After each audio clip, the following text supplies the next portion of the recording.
Here is your ultimate conference list. Now I've split this list into two sections. The first one is networking with industry titans, very senior level executives, a little bit more exclusive to get into. Number one is Davos. Davos is heads of industry, heads of state, CEOs, marketing executives. If you are very junior, you don't need to go to Davos. Cannes, one of my favorite places ever, I think, on this list. It's incredible networking. It's also in the south of France. And also the access to executives that you have is really unparalleled. Executive Leadership Council is a council that its aim is to increase the representation of Black executives, and they host a gala every October. If your business is tech driven, if you want to stay ahead of innovation, CES, if you're in tech, if you're in sales, this is your Super Bowl. If you are a creator, if you're in a creative business, if you're an artist, things like that, South by Southwest. Black Week is a conference that I have seen a lot about in the past few years.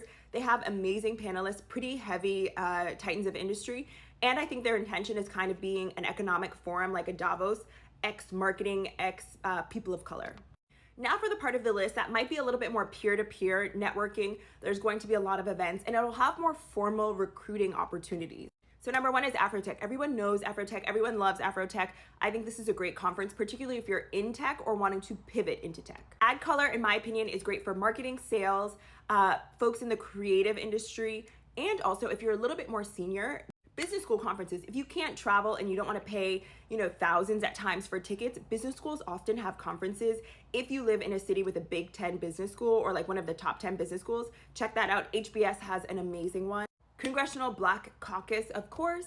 And then sort of the sleeper hit on this list, the Inbound Conference. If you're an entrepreneur, if you have a sales-oriented business, this is a conference where I think you'll make a lot of inbounds in terms of your business.